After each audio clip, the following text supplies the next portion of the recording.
Actually, Coach, muntik na kita talagang bayaran talaga eh. Coach Clint, ang galing-galing po. That's what exactly what I was looking for. Thank you so much. Ang galing-galing ng pag-present mo.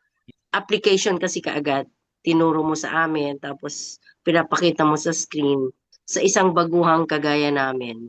Very good. The best ka talaga, Coach. Ganon dapat po. Hindi yung kasi syempre, we accept it as we old kasi. Syempre, hindi naman tayo techie lahat, no? Inaamin ko. But I'm willing to learn. And yung ganyang pagko-coach mo, pag may mentor mo sa amin, it's really a big help talaga. Salamat, Coach. Very good. Yun, thank you so much, Emily, na yung Opo. mga ganyang Thank message, you po. diyan ako ginaganahan mag-ano, eh, ginaganahan Yes. lalo magturo. Actually, Coach, muntik na kita talagang bayaran talaga eh. Desperate na ako sa Facebook ads. To be honest, really. Kasi meron pa naman ibang business pa na pwede. Kasi kung natutunan talaga namin to, kahit sa ang business namin, pwede na tong gamitin, Coach. Hindi lang sa Clicknomics, right?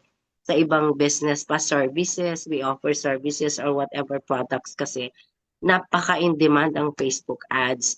And sa ganyang pag ano mo sa amin, pag mentor mo, kahit wee hours, no, late hours na, no? Dapat si coach mabigyan to ng ano eh, mapadalhan to Jacket. ng pangmerienda na niya.